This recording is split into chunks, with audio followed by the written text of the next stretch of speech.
अंशु त्रिवेदी। माननीय सभापति महोदय, 15 मिनट्स। माननीय सभापति महोदय, अभी इस सदन में हमारे साथी गोखले जी द्वारा जो भारत के उस राज्य को रिप्रेजेंट करते हैं जो फाइन आर्ट्स और गरिमा में अपना एक उच्च स्थान रखता है, जिसे बंगाली भद्र लोक कहा जाता है, परंतु आज उस इनिशिएशन के साथ मुझे लगता है उस भद्रता के साथ जो क्रूर मजाक हुआ है उसके ऊपर बात करते हुए मैं पीड़ा के साथ अपना निवेदन प्रारंभ करता हूं। आज हम गृह मंत्रालय के विषय में चर्चा के लिए एकत्र हुए हैं और हमारी सरकार 26 मई 2014 को आने के बाद गृह मंत्रालय की टोन एंड टेनर में क्या परिवर्तन आया, इसे मैं सिर्फ दो वानगी में बताना चाहता हूं। 26 मई 2014 के बाद आप सबको ध्यान होगा, उससे पहले बीएसएफ जो कि गृह मंत्रालय के अंडर में आता है, पहले उधर से बहुत फायरिंग हुआ करती थी। उसके बाद पहली फायरिंग हुई तो मुझे याद है उस समय राजनाथ सिंह जी गृह मंत्री थे। यहां पे खबर आया कि साहब वहां से कहा जाता था फायरिंग हो तो सिर्फ व्हाइट फ्लैग दिखाना है। आपको पता है कि उस समय गृह मंत्रालय से संदेश गया बीएसएफ के डीजी को कि अब ये मोदी की सरकार है, अब व्हाइट फ्लैग नहीं दिखाया जाएगा, फायरिंग के ऊपर 4 गुना फायरिंग का जवाब दिया जाएगा। और आप सबने देखा होगा पिछले 10 सालों में सीमा पर फायरिंग में शांति आ गई है। दूसरा उदाहरण देना चाहता हूं, जब हमारी सरकार आई 26 मई 2014 को, उस समय अभी आईबी का उल्लेख हुआ जो गृह मंत्रालय में आती है, इंटेलिजेंस ब्यूरो, उसके चीफ श्री आसिफ इब्राहिम थे जो कांग्रेस पार्टी के शासनकाल में आईबी चीफ बने थे। वैसे तो हम किसी भी अफसर को धर्म जाति के आधार पर नहीं देखते, पर उस समय इस बात का प्रचार किया गया था कि देखिए एक मुस्लिम अधिकारी को आईबी का चीफ बनाया गया। परंतु आज तक का भारत का इतिहास है, जब कोई सरकार बदलती है तो आईबी चीफ 1 महीने से ज्यादा नहीं रहता है। परंतु श्री नरेंद्र मोदी जी की सरकार में श्री आसिफ इब्राहिम का 8 महीने का कार्यकाल था और उन्होंने उसे 8 महीने का कार्यकाल पूरा किया। याद रखना चाहिए कि मोदी जी के कार्यकाल का पहला आईबी चीफ मुस्लिम समाज से था। यह दर्शाता है कि हम समाज के वर्गों को डर पैदा करके साथ में नहीं लेना चाहते, विश्वास पैदा करके साथ में लेना चाहते हैं। आज हमारे गृह मंत्री आदरणीय अमित शाह जी गुजरात का प्रतिनिधित्व करते हैं, प्रधानमंत्री जी उत्तर प्रदेश से प्रतिनिधित्व करते हैं। सभापति जी, यह संयोग भारत के इतिहास में 3 बार बना है। पहली बार जब सरदार पटेल गुजरात से थे और पंडित नेहरू उत्तर प्रदेश से थे तो स्वतंत्रता का काल था। दूसरी बार लाल कृष्ण आडवाणी जी गृह मंत्री थे और अटल बिहारी वाजपेयी जी उत्तर प्रदेश से थे, तब भारत ने 21वीं सदी में प्रवेश किया था। आज जब अमित शाह जी गुजरात से हैं और मोदी जी यूपी से हैं, तो भारत ने अमृत काल में प्रवेश किया है। अर्थात मैं कह सकता हूं काल के कपाल पर, भारत के भाल पर कुछ तो नया होने वाला है और कुछ ना कुछ तो नया हुआ है, उसे आज समझने की जरूरत।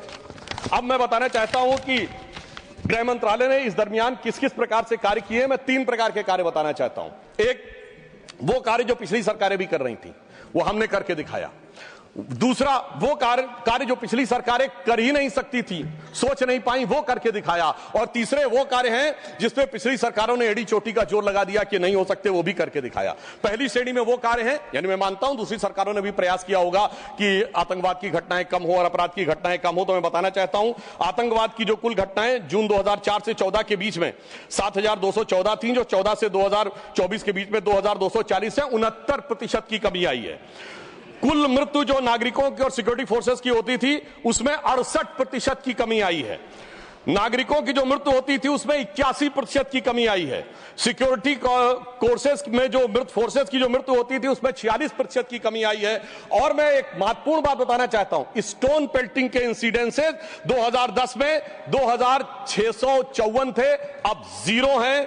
ऑर्गेनाइज हड़ताल 0 है, स्टोन पेल्टिंग 0 है, स्टोन पेल्टिंग में जख्मी होने वाले 0 हैं। सभापति महोदय, पत्थर पड़ने के दौर खत्म हो गया, मगर अगर किसी की अकल पे पत्थर पड़ा हो तो उसे बदला हुआ नजारा नहीं दिखाई पड़ता। इसलिए मैं कहना चाहता हूं चश्मा उतारो फिर देखो यारो, दुनिया नई है चेहरा पुराना। महिला सुरक्षा के लिए एक अलग प्रभार बनाया गया। 2018 में इंटीग्रेटेड हेल्पलाइन बनाई गई और 181 हेल्पलाइन को राज्यों और केंद्र शासित प्रदेशों के साथ जोड़ा गया। फोरेंसिक को मजबूत करने के लिए प्रदेश में डीएनए विश्लेषण और साइबर फोरेंसिक की लैब्स भी बनाई गई। मॉडर्नाइजेशन करने के लिए 80 करोड़ की एक अलग मंजूरी दी गई। फोरेंसिक इकोसिस्टम को बेहतर बनाने के लिए 7 नई फोरेंसिक प्रयोगशालाएं बनाने की बात हुई, और जिसमें यूपी, बिहार, उड़ीसा, राजस्थान, छत्तीसगढ़, तमिलनाडु और केरल में, और इसके अतिरिक्त पुणे, गुवाहाटी, भोपाल और कोलकाता की लैब्स को और इंप्रूव करने का कार्य किया गया। ये वो कार्य है जो पिछली सरकारों ने सोचा नहीं था वो कर पाए। मैं उदाहरण देना चाहता हूं। एक है सीएए का उदाहरण अभी हमारे साथी ने दिया। मैं याद दिलाना चाहता हूं, इसी संसद में एक वो दौर था जब इनकी नेता ममता बनर्जी जी ने भारत के इतिहास में इकलौती बार जब चेयर के ऊपर फाइल फेंकी थी, किस बात को लेकर कि बांग्लादेशी घुसपैठियों के बारे में चर्चा करने का मौका नहीं दिया जा रहा है। और आज मैं कहना चाहूंगा कितना बड़ा बदलाव दिखता है कि जिन लोगों ने इतना बड़ा कार्य किया था वो आज कितना पीछे हट गए। इसे कहते हैं कि वक्त के साथ इंसान कैसा बदलता है। सीए पे मैं कहना चाहूंगा, सीए गृह मंत्रालय का विषय है, नागरिकता, और यह एक संसद के द्वारा पारित कानून था, परंतु राज्य विधानसभाओं ने उसके खिलाफ प्रस्ताव पारित कर दिया। यह सरासर कानून का उल्लंघन था, सरासर संविधान का उल्लंघन था, और मैं कह सकता हूं इसके द्वारा संविधान खतरे में था। दूसरा मैं उदाहरण देना चाहता हूं, यूएपीए का चेंज किया गया, यानी अब केवल एक संगठन आतंकवादी नहीं होगा, कोई व्यक्ति आतंकवादी होगा तो उसको भी आतंकवादी माना जाएगा। एनआईए एक्ट में आतंकवाद की परिभाषा स्थापित की गई। मृत्यु दंड पर यह संशोधन किया गया कि क्षमा याचना केवल संबंधित व्यक्ति ही कर पाएगा, दूसरा नहीं कर पाएगा। आपदा के लिए विशेष धनराशि की व्यवस्था की गई, और नक्सलवाद को समाप्त करने में अभूतपूर्व सफलता हमें मिली है। अभी दिसंबर के महीने में हमारे गृह मंत्री अमित शाह जी नक्सलवाद प्रभावित क्षेत्र में सीआरपीएफ के कैंप में पूरी रात गुजार कर आए हैं। जो लोग ये कहने का प्रयास करते हैं कि इसको डर और किससे वो, उससे उनको समझने का प्रयास करना चाहिए। अब वो दौर चले गए सभापति महोदय। मुझे याद है 6 अप्रैल 2010 को दंतेवाड़ा में 76 सीआरपीएफ के जवान शहीद हो गए थे, और उसके बाद ऐसे समाचार आते थे कि देश के कुछ विश्वविद्यालयों में शहीद जवानों के प्रति नहीं, नक्सलवादियों के समर्थन में कार्यक्रम हो रहे थे। वो दौर अब समाप्त हो गया। अब तीसरी श्रेणी में बताना चाहता हूं, वो काम आते हैं, किए हैं गृह मंत्रालय ने, जो पिछली सरकारें कहती रही कि ये नहीं हो सकता, नहीं हो सकता, वो करके दिखाया। धारा 35A, धारा 370।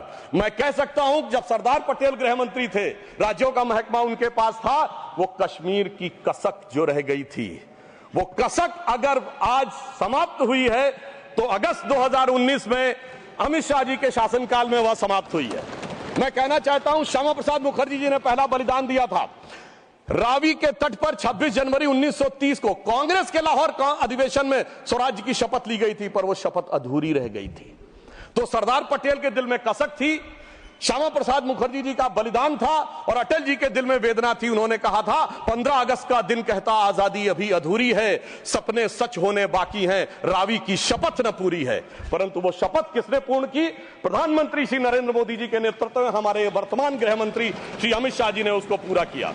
और इसी के साथ मैं एक पंक्ति में कहना चाहूंगा, इतना बड़ा परिवर्तन भारत के इतिहास में आया कि अपनी सरकार की तरफ से और प्रधानमंत्री जी की तरफ से कि दर्द की रात गई, गम के जमाने भी गए, और मोदी जी के हिम्मत से कई दाग पुराने भी गए। इसके अलावा जो कश्मीर में बड़ा परिवर्तन आया, मैं एक उदाहरण बताना चाहता हूं। अभी हमारे साथी ने डर का उल्लेख किया, तो मैं बताना चाहता हूं 10 सितंबर 2024 को भारत के पूर्व गृह मंत्री सुशील कुमार शिंदे जी का बयान था कि मैं गृह मंत्री के रूप में जाता था तो डल लेक में मैं गृह मंत्री के रूप में होता था, और डर के मारे उनकी क्या हालत होती थी, वह शब्द संसदीय नहीं है।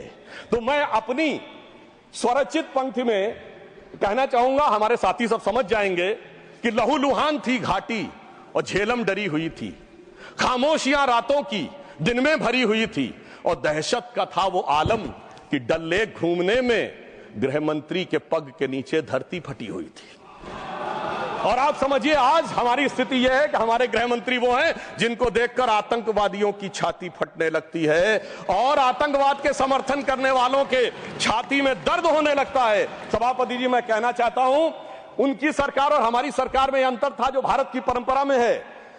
उन्होंने बहुत दिन नाग पंचमी की, नागों को दूध पिलाया, हमने जन्मेजय का नाग यज्ञ करके दिखाया जिसमें सारे नाग आकर समाहित हो गए। तो मैं एक पंक्ति में कहना चाहूंगा, कश्मीर घाटी को लहूलुहान करने वालों सुनो, एक भी शहीद हुआ जवान नहीं भूले हैं, और दूध भी पिलाते हैं परंपरा हमारी मित्र, किंतु नाग यज्ञ का विधान नहीं भूले। और मैं ये कहना चाहता हूं, दूसरा उदाहरण, एक सिर्फ दूसरा उदाहरण, हमारे कांग्रेस के युवा नेता जिन्होंने तथाकथित भारत यात्रा निकाली, उसी कश्मीर कहते हैं कि हालात नहीं बदले।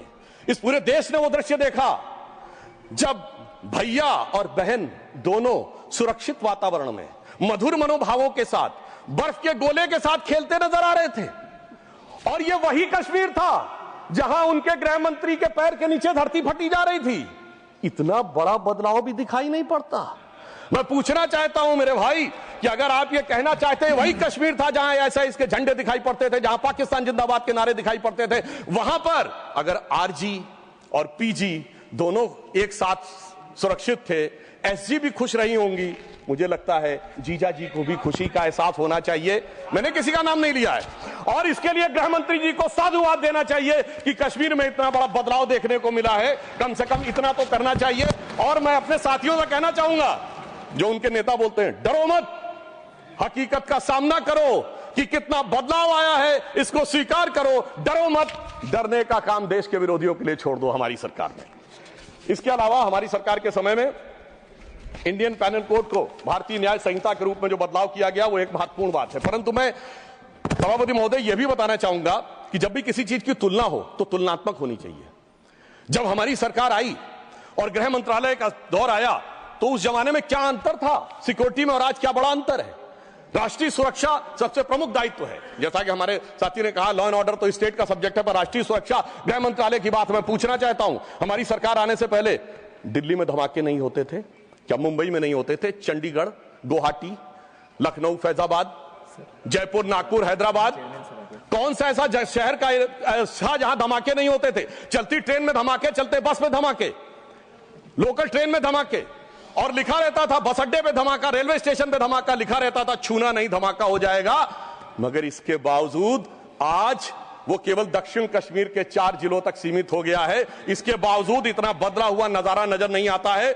यह दर्शाता है कि कितना पूर्वाग्रह की दृष्टि है। और यह भी मैं बताना चाहता हूं, इस सरकार, पिछली सरकार के शासनकाल में जांच के अंदर किस प्रकार का कार्य हुआ, मैं 2 चीजों का उदाहरण देना चाहता हूं। समझौता एक्सप्रेस केस दुनिया के इतिहास का इकलौता केस होगा कि पहले वहां सरकार जांच कर रही थी कि पाकिस्तान ने कराया, अचानक यू टर्न ले लिया और तथाकथित हिंदू आतंकवाद पे आ गए। किस आधार के ऊपर?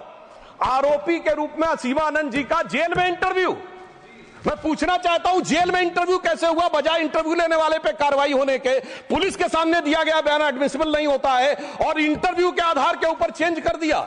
जबकि डेविड कोलमैन हेडली की तीसरी पत्नी फौजिया का अमेरिका में दिया इंटरव्यू है जिसमें सीधे सीधे उसने कहा कि यह पाकिस्तान का इन्वॉल्वमेंट था। दूसरा उदाहरण देना चाहता हूं, इशरत जहां केस। यह दुनिया के इतिहास में इन्वेस्टिगेटिव एजेंसी में एक अद्भुत उदाहरण होगा कि पहले भारत की आईबी और सीबीआई दोनों कह रही थी कि इशरत जहां आतंकवादी है, फिर अचानक सीबीआई ने स्टैंड चेंज कर दिया और कहा वो आतंकवादी नहीं है। मगर सभापति महोदय, आईबी चीफ कहते रहे कि वो आतंकवादी है। यानी ऐसा विचित्र उदाहरण था कि एक ही सरकार की 2 एजेंसी एक दूसरे के खिलाफ बोल रही थी। और जब हमारी सरकार आई और वो हलफनामा बदलने का आधार पूछा गया तो सभापति महोदय फाइल गायब थी। यह दर्शाता है कि सिक्योरिटी का किस प्रकार से मजाक उड़ाया गया। 26/11 का हमला हाफिज सईद ने कराया, यह इनकी सरकार मानती थी, मगर हमारे कई सम्मानित नेता उस तरफ बैठे हैं जो कहते थे आरएसएस ने कराया। सिक्योरिटी का जिस प्रकार का मजाक इनकी सरकार में उड़ाया गया है, यह दर्शाता है कि वो सिक्योरिटी किस प्रकार की थी। मुझे समझ में नहीं आ रहा था कि वो लोग जो अपने जमाने में क्या कहते थे कि इशरत जहां बेटी है, याकूब मेनन की जुडिशियल किलिंग हुई है, अफजल हालात का मारा है, जाकिर नायक शांति का मसीहा है, ओसामा जी हैं, हाफिज साहब हैं। इस हालात के बाद क्या होना था? मैं पूछना चाहता हूं, ये डर के बोल रहे थे या प्रेम से बोल रहे थे? या आपकी मोहब्बत की दुकान के सरमाएदार थे या मोहब्बत की दुकान के खरीदार थे? और मैं सिर्फ अब 2 स्टेटमेंट कोट करना चाहूंगा उस सरकार की हालत के लिए। 20 जनवरी 2013 को तत्कालीन गृह मंत्री सुशील कुमार शिंदे जी ने जयपुर में वक्तव्य दिया कि आरएसएस के कैंप्स में टेरर ट्रेनिंग की जाती है। और जब सुषमा स्वराज जी ने आके सदन में पूछा, गृह मंत्री ने अपना बयान वापस ले लिया। सोचिए, इस प्रकार का मजाक भारत की सुरक्षा के साथ कभी सुनाई नहीं पड़ता। और 14 जुलाई 2011 को कांग्रेस के एक चिर युवा नेता, जो चिर क्रोधित और चिर आक्रोशित रहते हैं, उन्होंने एक वक्तव्य दिया था, but terrorism is something that is impossible to stop all the time. यानी हमेशा के लिए आतंकवाद को रोकना मुमकिन नहीं है। सभापति महोदय, जिस सरकार का चाल चलन ऐसा था, उसके हालात में रोकना मुमकिन नहीं था, पर आज मोदी जी की सरकार है तो मोदी है तो मुमकिन है, वो हमने करके दिखाया। मैं दूसरा बताना चाहता हूं उदाहरण। एक दौर था जिस जमाने में 26/11 हमले के बाद से पहले 2007 में आंतरिक सुरक्षा के लिए नीति क्या थी? हवाना में जाके यह कहा कि पाकिस्तान आतंकवाद से पीड़ित देश है। यह भारत सरकार का ऑफिशियल स्टेटमेंट था। 26/11 के हमले के केवल 9 महीने बाद जुलाई 2009 में शर्म एल शेख में ज्वाइंट डिक्लेरेशन में बलूचिस्तान का उल्लेख आया और यह कहा गया टेरर के अटैक से टॉक्स प्रभावित नहीं होंगी। मगर सभापति महोदय, जो हमारी सरकार आई तो हमने कहा टेरर के साथ टॉक्स नहीं होंगी। और जब से मोदी जी की सरकार आई है, हमने इस बात को बिल्कुल साफ साफ कर दिया है। और इसीलिए पिछले 11 साल ऐसे जब कोई औपचारिक द्विपक्षीय वार्ता नहीं हुई सभापति महोदय, क्योंकि जब से हमारे गृह मंत्री जी आए हैं, हालात में जानते क्या बदलाव आया है? उस जमाने में शांति के कबूतर उड़ा करते थे, अब गुरु गोविंद सिंह जी के बाज उड़ते हैं। और जिसे हम अपने लखनऊ की भाषा में कहते हैं कि अम्मा मियां वो दिन लद गए जब उस्ताद लल्लू खा फाख्ते उड़ाया करते थे। और अब वो बदलाव ये देखने को मिला है। ये लोग तो वो हैं सभापति महोदय, जिन्हें भारत इतना कमजोर चाहिए था, किसी संसद भवन की छत के ऊपर जो शेर बने हैं उसके लिए लोग गए थे कोर्ट में कि शेर ज्यादा आक्रामक दिख रहे हैं। यानी इन्हें शेर बिल्ली जैसे चाहिए थे, बिल्ली जैसे नहीं, भीगी बिल्ली जैसे चाहिए थे। परंतु शायद ये भूल गए कि हमारे प्रधानमंत्री जी और गृह मंत्री जी गुरु गोविंद सिंह जी से भी प्रेरणा लेते हैं, शिवाजी महाराज से भी प्रेरणा लेते हैं, महाराणा प्रताप से भी प्रेरणा लेते हैं। और उनकी तरफ से हमारी नीति के लिए कहना चाहूंगा कि मन में है धैर्य और तन में प्रचंड शौर्य, बन चंद्रगुप्त मौर्य प्रलय मचाएंगे। और महाराणा और शिवा की संतति कहाते हम शीश कट जाए भले झुकने ना पाएंगे। और बार बार छेड़िए ना भारत स्वाभिमान को, अन्यथा बाद में बहुत पछताएंगे।